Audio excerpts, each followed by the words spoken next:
el entrenador no está dentro del campo, tiene que confiar en los jugadores que tiene. Y no queda otra, porque el juego es así. Hay momentos en los que hay que sacar ese carácter autoritario y hay momentos en los que tienes que ser participativo. Lo ideal es una combinación de ambos, ¿no? Todo el día estamos compitiendo. ¿Cuándo paramos para entrenar? De vez en cuando hacemos alguna formación, alguna cosa, pero no paramos para entrenar. En mi entorno tengo personas que me dicen que yo son 8 horas, voy y ya está. Joder, pues renunciar a, no sé, un tercio de tu vida. Porque ir a jugar, tener expectativas de ganar y perder. Bueno, en el vestuario, silencio absoluto, y en el autobús. Que la mayoría de veces en tu vida vas a encontrarte con situaciones en las que vas a perder. Estamos siempre focalizados en el resultado, hay que ganar y estamos generando un montón de fracasos porque al final solo normalmente gana uno. Es una discusión que yo tenía siempre con Mendilibar. Claro, su largo plazo era la temporada y el corto plazo los partidos. Mi corto plazo era la temporada y el largo plazo era 3-4 años vista dónde va a estar el club. A mí si me viene un deportista y me dice que no tiene miedo, que no lo pasa mal, que en esto no le creo. Nadie quiere estar en un sitio haciendo algo que sabe que no lo está haciendo del todo bien. El profesional puede ser muy bueno técnicamente, pero muy malo como gestor de equipos. Pierdes un muy buen profesional y ganas un mal jefe. Os voy a preguntar qué similitudes o qué veis que tienen en común el deporte y la empresa.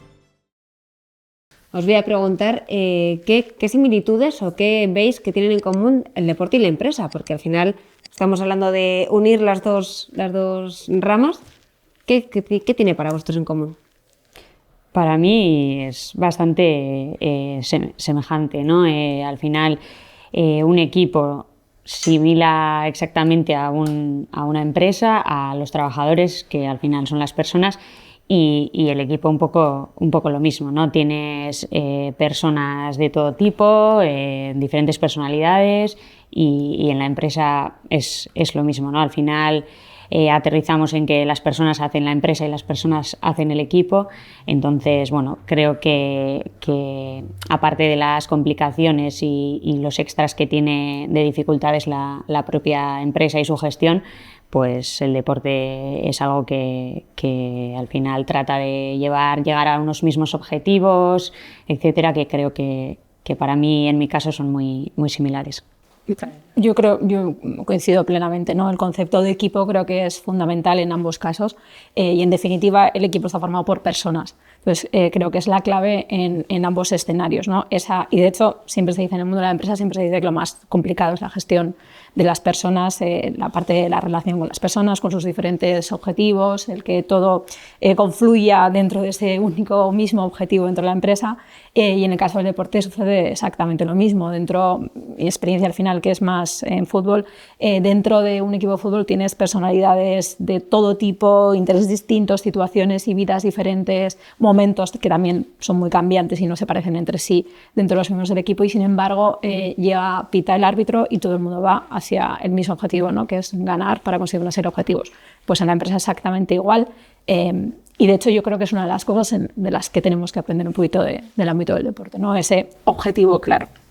Ahora vamos a entrar en ello. Yo haría un pequeño matiz. Creo que cuando hablamos de deporte y empresa, totalmente de acuerdo con lo que han dicho. Hay un matiz con el deporte de alto rendimiento, que yo creo que igual eso sí se puede equiparar a las empresas de alto rendimiento, a las empresas que son muy top, que tienen unas exigencias muy top. Pero cuando comparamos deporte y empresa, creo que hay que hacer ese matiz. O sea, a veces comparamos el deporte de alto rendimiento y lo intentamos traer al mundo de la empresa. Y ahí yo creo que hay unos ingredientes en el deporte de alto rendimiento que no sirven para todas las empresas. Hay empresas muy pequeñitas que no tienen esos grados de intensidad, esos grados de exigencia. Y yo creo que eso sí que hay que matizar con ese punto de alto rendimiento. Por ahí igual estás comparando deporte de alto rendimiento con empresas de alto rendimiento. Exacto. Y aficionado del deporte con empresa. Sí, porque creo que a veces comparamos el deporte de alto rendimiento o intentamos trasladar cosas del deporte de alto rendimiento a empresas que no tienen esa exigencia de alto rendimiento. Y creo que ese matiz a veces sí que es importante. Fíjate que yo ahí sí que discrepo un poco, porque creo que los objetivos o esa ambición la pone cada uno, y yo lo vivo con las startups, que las startups al final son, bueno, una de las partes a la que me dedico es también mentora de startups de empresas relacionadas con SportTech que están empezando. Y la parte que vivo es que el grado de exigencia, sobre todo de autoexigencia que tiene consigo mismo, porque al final ese proyecto es como parte de su vida y sus ilusiones, es súper alto, por muy chiquitín que sea el proyecto, por mucho que estén comenzando. Sí, igual no tiene tanto que ver con el tamaño o con el esto, sino más con qué tipo de exigencia tiene esa empresa. Una startup, si tiene que conseguir financiación y necesita tener esa exigencia de esto, ahí sí la puedo comparar. Pero hay otras empresas más pequeñas, y Guipúzcoa es una empresa, o sea, es una provincia muy pequeñita, donde hay empresas muy pequeñitas, que a veces llevar ese concepto de alto rendimiento a esas empresas, a ese modelo de empresa más pequeño, que son la carpintería, la albañilería, a veces tratamos de llevar todo el mensaje del deporte al mundo de la empresa y a veces creo que hay discrepa a veces. Sí, el deporte con la empresa sí, deporte de alto rendimiento con empresa a veces no. Yo me quedo con el empujar. Pues yo, por ejemplo, vengo del deporte amateur, ¿no? Pero las exigencias sí que eran como un deporte profesionalizado, ¿no? Y de alto rendimiento. Entonces, lo que más diferente veo es que, a pesar de que haya diferentes personalidades en el equipo, diferentes valores y demás, en el deporte es más fácil llegar a tener el sentido de pertenencia. O sea, luego en las empresas, por cosas que pasan o demás, y también es porque la empresa es lo que nos da de comer, ¿no? Y yo en el deporte, bueno, lo he vivido de forma pues más tipo hobby.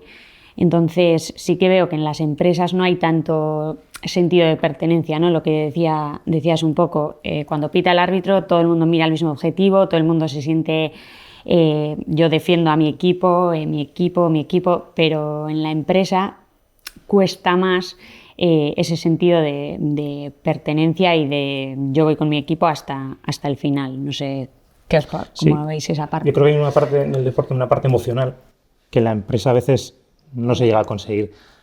En mi caso, por ejemplo, por poner un ejemplo, yo trabajé en CAF, una empresa de aquí de trenes, metros, que es bastante conocida y tiene trenes y tranvías por todo el mundo. Y yo a veces me montaba en una empresa en una ciudad de no sé dónde y veía que era de CAF y tenías ese sentimiento de orgullo, ¿no? Yo creo que conseguir eso en las empresas a veces cuesta ese grado de identidad, ¿no? Y creo que ese punto de emocionalidad, que el deporte lo consigue bastante rápido, en la empresa... ¿Y cómo creéis que una empresa podría trabajar para poder conseguir un poco ese sentimiento, ¿no? Esa pertenencia o sea, compartir los objetivos, que a veces pues simplemente vas a trabajar, cumples con tus tareas, pero no ves que eso es parte de un proyecto más global? Para mí hay cosas que son clave, que en el mundo del deporte las vemos como naturales y en la empresa cuesta mucho más.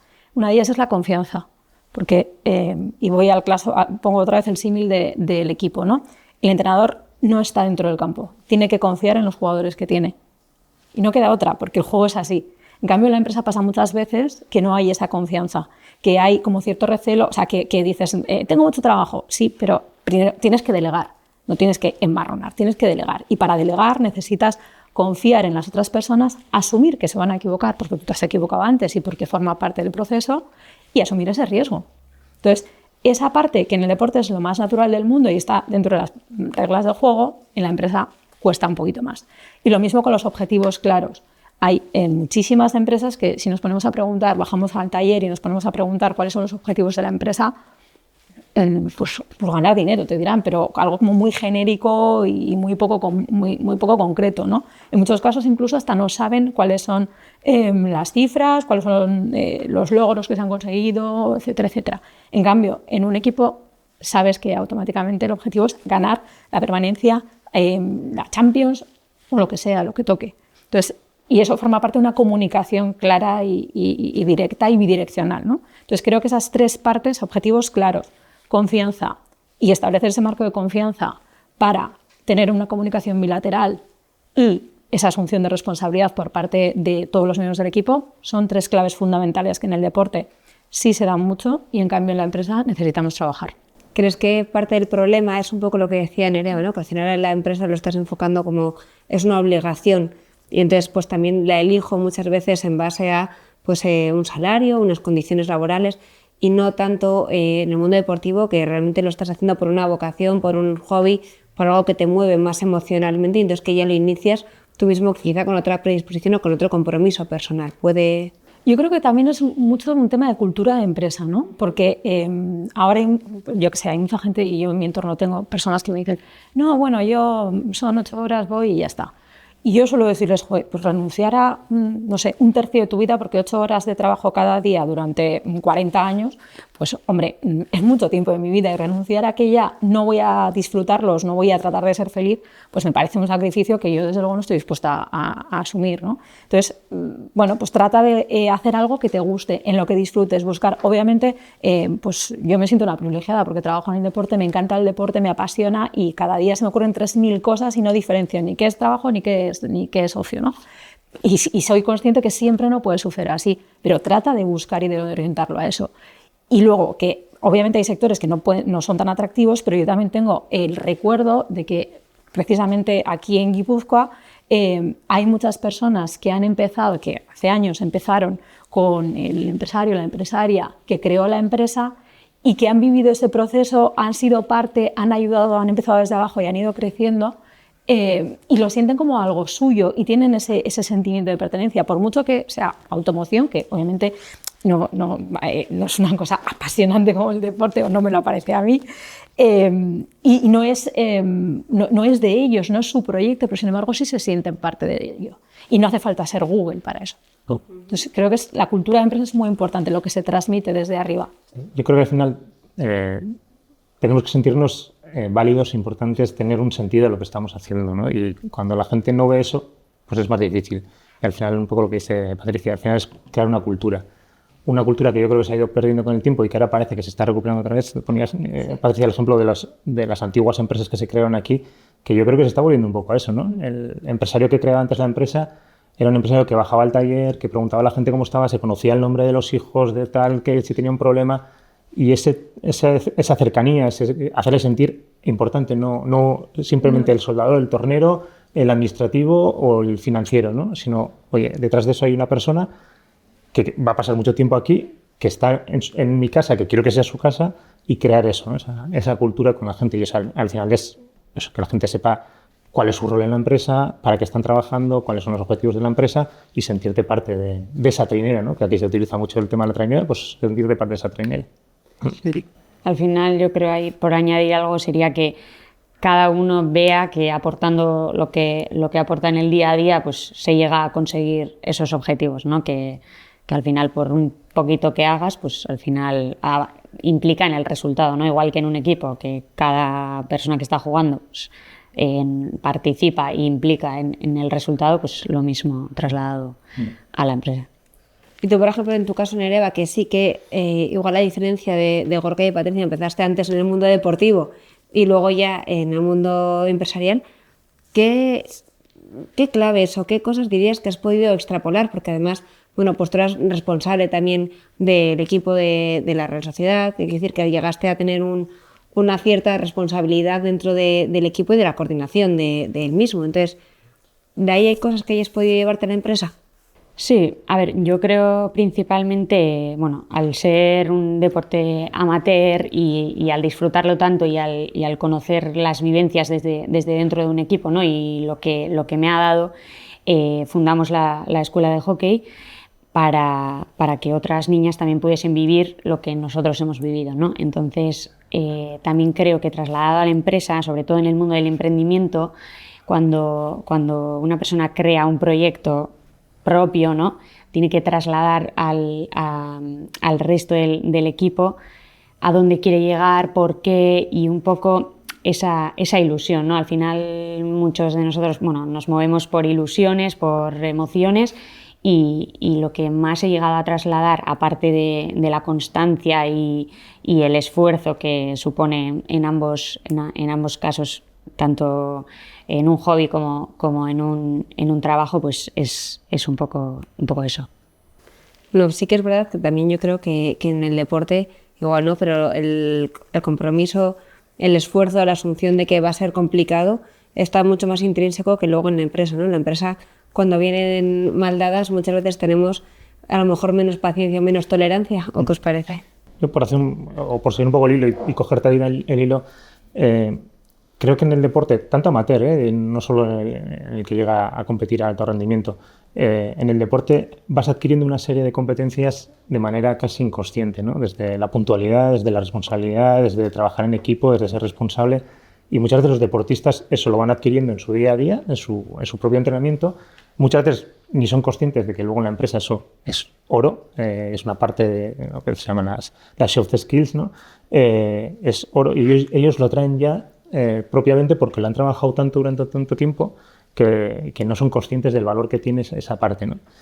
Y luego nosotros desde las empresas lo admiramos mucho, pero me acuerdo que el tío Nadal, cuando Nadal gana el Open de Australia, en el 22º Grand Slam de Nadal, que remonta un partido espectacular contra Medvedev, que parecía que lo tenía perdido y lo remonta, y justo el día siguiente, bueno, todo LinkedIn estaba lleno de Nadal, los valores de Nadal, tal, no sé qué, y el tío Nadal escribió un esto en El País que le sorprendió que algo como eso, de ser resiliente, de ser constante, tuviera ese efecto, ¿no? Que sí que alabamos mucho, pero luego a la hora de aplicarlo no lo aplicamos, ¿no? Yo creo que pasa mucho eso en el mundo de la empresa, que todo lo que viene del mundo del deporte, eso que lo han adquirido pues inconscientemente, en las empresas cuesta mucho más meterlo. Totalmente de acuerdo. Además, ahí hay una cosa que a mí me parece súper importante, que es el aprender a perder. Y saber que la mayoría de veces en tu vida vas a encontrarte con situaciones en las que vas a perder. Entonces tienes que en ese proceso de aprendizaje tienes que asumir y buscar herramientas y formas de reponerte y de seguir trabajando para tratar de conseguir ese éxito. Por eso yo hay una cosa dentro de la Diputación de Guipúzcoa, cuando hicieron el cambio de que hasta cierta edad en los partidos ni se gana ni se pierde, yo discrepo absolutamente, porque es que es la vida. Y qué mejor que cuanto más pequeños, con obviamente un buen entorno, buenas herramientas, para que los niños, las niñas aprendan a perder. Porque es lo que nos vamos a encontrar en nuestra vida, o sea, no van a venir las cosas fáciles, entonces es mucho mejor estar entrenado a esas situaciones, a vivirlas, esas frustraciones, y saber manejarlas y buscar formas de salir, de reponerte y de seguir trabajando con ánimo y con ilusión y con disciplina. Sí. Yo leí hace poco un libro que hablaba un poco de esto. Creo que sí, esto ya no es divertido, y hablaba un poco de cómo a los niños ahora, actualmente, les estamos como allanando el camino, ¿no? Que decías, ¿no? Si pierden tanto, no dejarles. Si vas perdiendo, no esto. Si vas a entrenar, ya juegas. Y bueno, vas a entrenar y tendrás que tener una actitud para poder jugar. No solo vale ir a entrenar, ¿no? Los padres que se quejan porque su hijo no juega y no se enfrenta al momento de ser suplente. Y sabiendo que igual hemos pasado de un extremo a otro, buscar un poco el equilibrio, ¿no? Y que la gente, que los niños se encuentren con esos obstáculos que se van a encontrar en la vida real, que eso luego no van a estar los padres para allanarles el camino, ¿no?